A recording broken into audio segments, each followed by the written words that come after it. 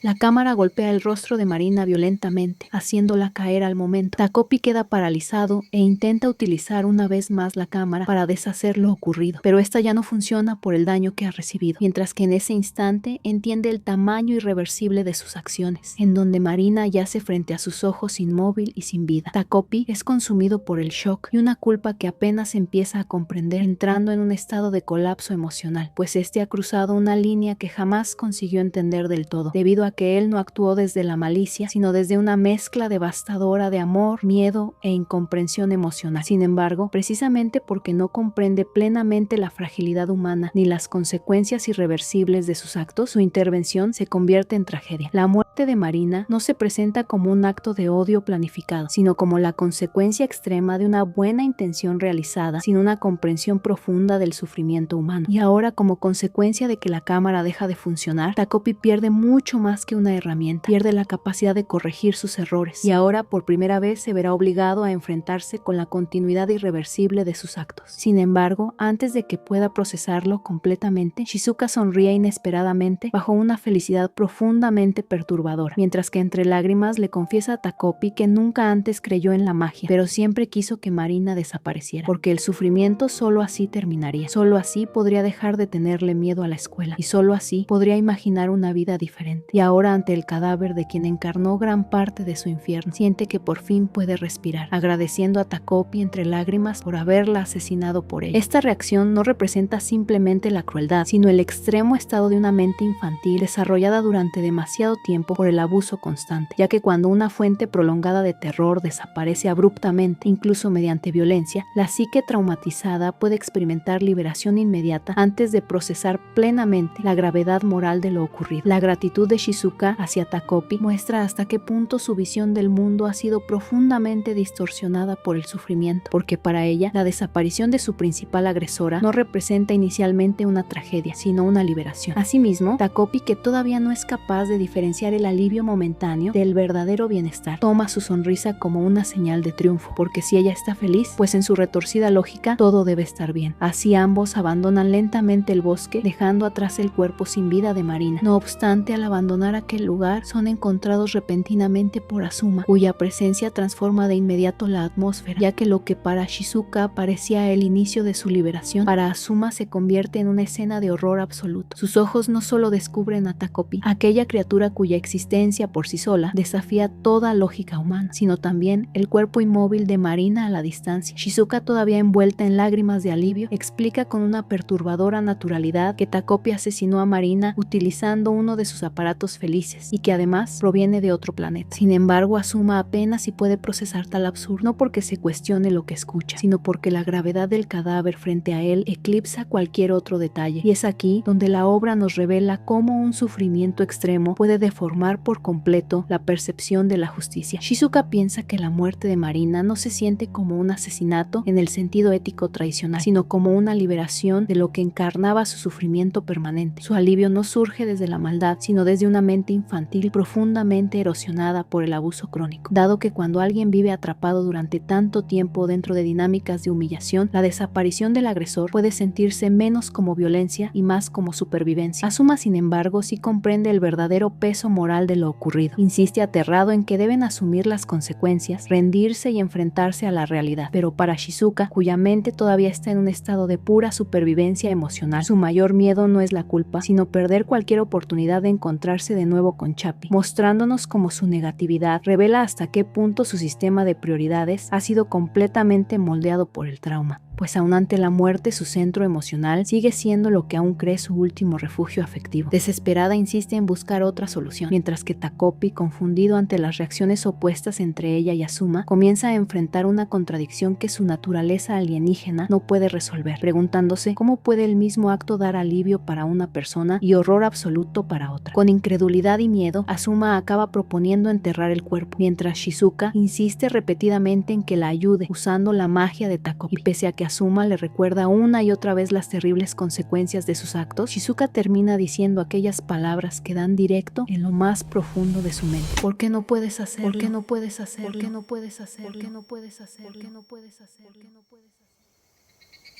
Haciendo que aquella frase no solamente cuestione su capacidad, sino que también reactiva años enteros de presión interna, llenos de exigencia, de fracasos y de la voz de una infancia moldeada bajo la insuficiencia, provocando que éste quede inmóvil frente a ella. Al notar el estado vulnerable en el que se encuentra, Shizuka se acerca lentamente mientras toma su mano y le pide ayuda, con una cercanía que incluso Asuma interpreta como una forma de afecto. Con ayuda de Takopi y sus aparatos, consiguen ocultar el cuerpo de Marina en una caja, mientras que Takopi usa otro aparato para transformarse físicamente similar a Marina y que así no sospechen de su desaparición. La decisión, aunque absurda en su ejecución, refleja hasta qué punto los tres niños han comenzado a deslizarse hacia una moralidad sostenida únicamente por la supervivencia inmediata. Sin embargo, Takopi empieza a sentir una sensación de culpa, preguntándose si todo lo que están haciendo está bien, pero ese sentimiento desaparece rápidamente cuando Shizuka le asegura que él puede lograrlo, volviendo a convencer a Takopi de reprimir sus dudas mientras él solo sigue adelante. Con el pasar de los días cava el lugar donde enterrarían el cuerpo como si se tratara de un juego, mientras al mismo tiempo ocupa el lugar de Marina en su vida cotidiana, todo con el único objetivo de hacer feliz a Shizuka. Al llegar a casa, Takopi presencia el devastador ambiente familiar de Marina, observando cómo sus padres discuten violentamente, cómo su padre la golpea tras recibir un objeto en el rostro y cómo la tensión se prolonga durante toda la tarde. Y aún así, desde su ingenuidad, Takopi lo interpreta todo como meras conversaciones entre personas que se quieren. Al día siguiente, cuando los tres vuelven a reunirse, Shizuka continúa obsesionada con la idea de viajar a Tokio para reencontrarse con Chappie, quien ahora está con su padre. Asuma le explica que hacerlo en ese momento sería demasiado peligroso, ya que podrían levantar sospechas, además de que Takopi aún debe adaptarse por completo a su nueva identidad. Por eso propone esperar hasta las vacaciones escolares, plan que es aceptado por todos. Pero esa aparente estabilidad se fractura rápidamente con la llegada del hermano mayor de Asuma, quien camino a su trabajo le pide a su hermano menor que lo cubra inventando una excusa para su madre. Asuma acepta con aparente normalidad, pero apenas este se marcha, comienza a criticarlo con resentimiento, reprochando que no tiene por qué trabajar porque sus padres ya le dan todo lo necesario y que solo causa preocupaciones innecesarias, criticando incluso el anillo que compró con su propio dinero, considerando absurda esa independencia cuando todas las expectativas familiares ya están depositadas sobre él. Shizuka, siempre enfocada en soluciones inmediatas, le propone entonces robar el anillo como una forma de resolver problemas económicos futuros, idea que Asuma considera impensable al principio, pero nuevamente termina siendo manipulado por ella para llevar a cabo el plan junto a Takopi. Esa misma noche ambos se infiltran en la habitación de su hermano mientras este se encuentra fuera. Allí, en la búsqueda del anillo, Asuma no solo se expone al riesgo físico de ser descubierto, sino también al peso emocional de todo lo que su hermano significa para él. Pero cuando una inoportuna llamada al teléfono de su hermano anuncia su regreso, el plan se viene abajo. Asuma logra escapar momentáneamente al saltar por la ventana con uno de los aparatos de Takopi, pero la batería del dispositivo comienza a fallar, lo que hace que caiga lenta y aterradoramente. Pero Takopi consigue salvarlo en el último instante, pero al tocar el suelo, incapaz de conseguir ni siquiera aquella meta moralmente cuestionable, rompe en llanto repentinamente. No llora únicamente porque el robo fracasó, sino porque ese fracaso reactiva una herida mucho más antigua, la sensación permanente de no ser suficiente, los recuerdos de una infancia regida por exigencias excesivas regresan con una intensidad brutal, los panqueques que solamente llegaban si cumplía, la continua exigencia de superarse y la mirada de una madre que siempre parecía probar solo los resultados perfectos. Consumido por ese agotamiento emocional, regresa junto a Shizuka bajo una súplica silenciosa, temiendo decepcionarla también a ella. Pero Shizuka, lejos de recriminarle, simplemente se ríe de su aspecto sucio y agotado, gesto que termina quebrando emocionalmente a Azuma, quien llora desconsoladamente en medio de la noche. Y es precisamente esa falta de reproche la que termina por quebrarlo más profundamente, porque por un instante deja de ser tratado como una herramienta obligada a rendir, permitiéndole derrumbarse bajo el peso acumulado de todo aquello que jamás había podido expresar. Es aquí donde la aparición de su hermano adquiere una dimensión psicológica mucho más profunda en el conflicto interno de Azuma. Su hermano mayor representa una libertad que Azuma no puede darse, toma decisiones por sí mismo y es independiente. Y para Azuma, cuya vida ha sido definida por la presión de cumplir expectativas ajenas, esa libertad resulta casi ofensiva. El anillo comprado por su hermano no representa simplemente un objeto material, sino que también representa autonomía. Y para alguien condicionado a creer que su valor depende exclusivamente de satisfacer exigencias externas, la autonomía de otras personas le puede parecer una amenaza dolorosa. Cuando Shizuka manipula nuevamente a Azuma para robar el anillo, no está creando un criminal de la nada, está utilizando una mente ya muy desgastada por la incapacidad de poner límites propios. Azuma accede no porque su moral se haya esfumado por completo, sino porque su sentido de identidad está demasiado condicionado por la exigencia de cumplir con aquello que otros esperan de él. El fallido robo y la posterior caída física causada por el agotamiento del aparato de Takopi funcionan como una poderosa metáfora de su estado mental. Azuma permanece constantemente viviendo con sus recursos emocionales agotados, impulsándose por encima de sus límites por miedo al fracaso, hasta que colapsa inevitablemente. Cuando se encuentra arrodillado llorando tras no haber conseguido el anillo, su real dolor no radica únicamente por el fracaso inmediato, sino por la reactivación de toda una vida de insuficiencia internalizada. Los recuerdos de exigencia materna, recompensas condicionadas y miedo a decepcionar resurgen con violencia devastadora. Azuma no teme haber fallado, teme reconocer que nunca fue suficiente, y en ese momento su aparente sensatez inicial sale a la luz como lo que era realmente, una fachada construida sobre la ansiedad crónica y el agotamiento infantil. En los días subsiguientes, los tres disfrutan de una aparente estabilidad. Estudian, comen juntos y planean un viaje a Tokio como si todavía hubiera una posibilidad de normalidad. Takopi, pese a sus esfuerzos por conservar la alegría, se va olvidando hasta de cosas básicas de su propia misión, como si la carga emocional humana empezara a desestabilizarlo de una forma muy profunda. Más tarde, durante la cena, en medio de aquella atmósfera sofocante, el padre propone llevar a Marina consigo a Tokio, una posibilidad que Takopi acepta con inocencia inmediata, creyendo erróneamente que se trata de una solución positiva. Sin embargo, esa respuesta desencadena una reacción silenciosamente devastadora en la madre, cuya estabilidad emocional ya está profundamente deteriorada. Más tarde, cuando ambos quedan finalmente a solas, la madre golpea brutalmente a Takopi mientras le reprocha su comportamiento reciente, su felicidad impropia, su extraña forma de hablar, como si cada pequeño cambio en aquella niña frente a ella confirmara una verdad demasiado dolorosa para aceptar. Entre lágrimas, Takopi promete corregirse, incapaz aún de comprender completamente la dimensión emocional de lo que está ocurriendo, pero sus palabras resultan insuficientes, porque en el fondo, aquella mujer ya percibe que quien está frente a ella no es realmente su hija, y entonces la madre, absolutamente quebrada, por un momento abandona la agresión para desplomarse emocionalmente, suplicando entre lágrimas el regreso de la verdadera Marina. Es entonces cuando Takopi deja de observar solo a la madre de una agresora para presenciar el derrumbamiento total de una persona que también arrastra su propia tragedia. Más tarde, en la habitación de Marina, mientras contempla una fotografía familiar, Takopi enfrenta por primera vez el verdadero peso de la vida que arrebató. Ya no solo observa a quien hizo sufrir a Shizuka, sino también a una hija, a una familia destrozada y a una vida compleja que fue interrumpida para siempre por sus propias acciones. Se disculpa entre lágrimas, presa de una culpa cada vez más insoportable por no ser Marina, por haber ocupado su lugar y por haber provocado una herida imposible de reparar. Al frente del espejo, con el rostro de la niña que asesinó sobre sí mismo, Takopi por fin entiende que su intervención no eliminó el dolor. Él solo logró convertir una tragedia en múltiples nuevas fracturas, siendo aquí donde se produce la verdadera ruptura emocional de Takopi. La madre de Marina, incapaz emocionalmente de reconocer a la hija que tiene tiene delante, siente la ausencia de su verdadera esencia y su derrumbamiento obliga a Takopi a enfrentarse al peso humano de sus acciones de un modo imposible de ignorar. Se desvanece por completo la fantasía del acto feliz, porque por primera vez Takopi no ve solamente el alivio de Shizuka, observa el vacío irreparable dejado por Marina, y cuando se mira al espejo usando el rostro de la niña que mató, encara que la felicidad de una persona no puede construirse limpiamente sobre la destrucción irreversible de otra. Este es el momento en que nace su verdadera conciencia moral. Ya no es solo un extraterrestre confundido por las normas humanas complejas, sino alguien obligado a entender que las soluciones rápidas, aun cuando nacen de buenas intenciones, pueden convertirse en nuevas tragedias. Pero mientras Takopi comienza a derrumbarse mentalmente bajo el peso de esa culpa, la realidad externa crece con una crueldad imparable. Al día siguiente, Takopi, aún atrapado dentro de la apariencia física de Marina, intenta desesperadamente expresar el peso emocional que comienza a consumirlo. Sin embargo, ni Shizuka ni Azuma parecen interesados en enfrentarlo, puesto que ambos estaban demasiado ocupados manteniendo arriba aquella estructura artificial construida para impedir el derrumbamiento inmediato de sus vidas. Pero esta ilusión se destruye bruscamente cuando Azuma, visiblemente alterado, exige a Takopi a deshacer su transformación, mientras revela con su teléfono la noticia sobre que el cuerpo de Marina había sido encontrado. Azuma no vive la escena como una explosión emocional inmediata, sino como una parálisis psicológica casi absoluta. Sus silencios prolongados, mirada perdida e incapacidad para responder con claridad son un reflejo muy realista de un estado de shock postraumático. La tragedia le pesa más de lo que sus emociones pueden procesar. No se trata de que tenga simplemente miedo. Su mente comienza a desconectarse parcialmente como un mecanismo de defensa, apagando funciones emocionales para evitar un colapso psicológico total. Porque cuando un niño ha sido condicionado por años a creer que equivocarse tiene consecuencias inimaginables, enfrentar una tragedia de estas magnitudes no solo produce miedo, sino una aniquilación interna. Al día siguiente, el ingreso de la policía en el salón convierte el horror privado en amenaza pública. Las autoridades dan explicaciones sobre el estado de las cosas y reclaman cualquier información que pueda ser de utilidad, mientras Azuma se queda a la espera en suspenso emocional, presentándonos aquí un ejemplo de cómo no solo se siente responsable, sino que además experimenta cómo su trauma personal pierde intimidad, dado que el dolor ya no es solo suyo, sino que ahora pertenece al escrutinio social. Y cuando el sufrimiento privado se convierte en exposición pública, quienes han construido su identidad alrededor del perfeccionismo suelen experimentar una forma aún más severa de colapso, puesto que no solo fracasan ante sí mismos, sino que también sienten que han fracasado ante todos. Más tarde, al terminar las clases, Azuma intenta recuperar una vez más algo de control, proponiendo permanecer en silencio hasta que la situación se calme. Sin embargo, por primera vez, Takopi comienza a negar una resistencia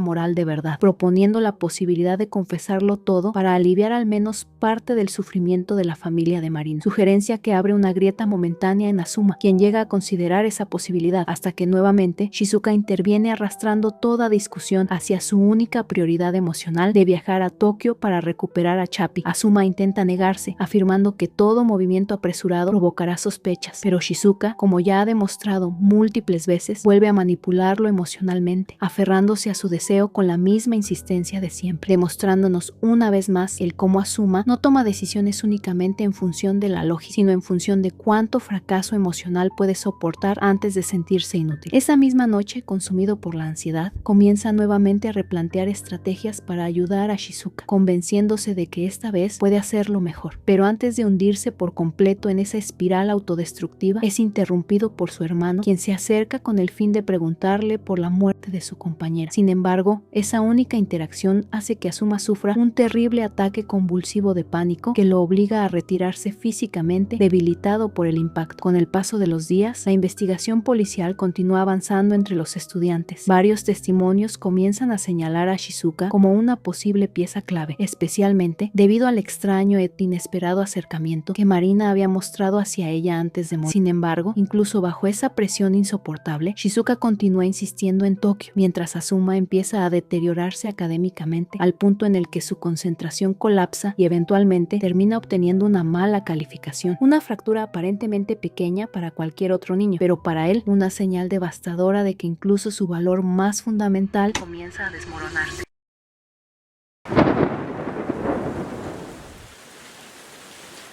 Esa noche, al llegar a casa, Azuma queda inmóvil observando aquella nota como si contemplara una sentencia irreversible, puesto que él no está viendo simplemente un examen reprobado, sino la prueba concreta de que pudo haber dejado de ser digno ante los ojos de la única persona cuya aprobación ha buscado desesperadamente toda su vida. Sin embargo, inesperadamente, su madre le ofrece panqueques con una actitud tranquila y aparentemente compasiva, gesto que lo desarma completamente porque rompe por un instante el patrón cruel que siempre ha conocido, incluso haciendo que por un instante crea que puede ser amado aún después de haber fallado, llegando incluso a considerar abrirse emocionalmente y confesar todo el peso insoportable que ha estado cargando. Pero aquella ínfima esperanza queda destrozada con una crueldad mucho mayor que cualquier castigo cuando su madre le dice con total frialdad que ya no le importa. Y para alguien como Azuma, eso resulta psicológicamente mucho más devastador que cualquier reprimenda imaginable, porque cuando un infante ha sido forzado a que su valor depende exclusivamente de cumplir expectativas, la indiferencia no se siente como un mero rechazo, se siente como si se tratara de una completa anulación de su existencia. Aquí sucede una de las roturas más violentas de toda su identidad emocional, ya que el sistema de recompensas y castigos que modeló su percepción del amor queda completamente destruido. Ya no se le está corrigiendo porque de él todavía se espera algo mejor. Se le está dando el estatus de proyecto fallido. La aparente amabilidad de los panqueques se transforma en una falsa recompensa que por un instante le hace creer en el amor incondicional, solo para después revelarle que no está siendo perdonado, sino descartado. Por esa razón, Azuma entra en estado de shock, no porque haya sacado mala nota, ni mucho menos por haber fallado, sino porque está ante la posibilidad de que toda una vida de esfuerzo, obediencia y perfeccionismo jamás fue recompensada con el amor verdadero. Más tarde, emocionalmente destrozado y absolutamente indefenso, se encuentra con Shizuka, quien le dice que tendrá que presentarse de nuevo a la policía, pero lejos de asustarse por la verdad o sentirse culpable por sus acciones, únicamente se preocupa por cómo eso podría interferir con su viaje a Tokio. Azuma, al verla como una niña débil y necesitada de salvación, vuelve a ofrecerle su constante ayuda, asegurándole que hará lo que ella le pida, y Shizuka, sin remordimiento alguno, le exige entonces que sea él quien se entregue a la policía en su lugar. Dicha petición lo paraliza no solo por la gravedad de la misma, sino porque activa todas las heridas fundamentales que lo han definido desde niño. Los recuerdos de comparación constante con su hermano, la presión materna, la necesidad de ser útil, el deseo desesperado de finalmente cumplir con las expectativas de alguien. Todo converge en ese instante hasta transportarlo nuevamente a aquel día decisivo en el bosque, cuando vio el cuerpo de Marina y a una desesperada Shizuka pidiéndole ayuda, siendo precisamente ese instante el que dio origen a toda su implicación en aquella tragedia. De regreso al presente, Shizuka aprovecha su estado emocional más vulnerable para manipularlo una vez más, asegurándole que lo esperará pase lo que pase, e incluso sellando su petición con un beso, arrastrándolo así aún más hacia su destrucción personal, reinterpretando la destrucción de sí mismo como una posible forma de valor, ya que si es capaz de sacrificarse por Shizuka, puede que aún resulte necesario, y a lo mejor todavía importa. Y esa es la tragedia más cruel del condicionamiento afectivo destructivo, ya que cuando una persona aprende que su valor depende exclusivamente de lo que puede ofrecer, incluso su autodestrucción puede parecerle una forma lógica de amor. El beso que Shizuka le ofrece funciona no como afecto genuino, sino como el refuerzo definitivo de esa manipulación. Para un niño emocionalmente devastado, privado de validación materna y roto por años de insuficiencia, ese gesto adquiere un poder psicológico inmenso y Azuma, vacío de identidad propia, está dispuesto a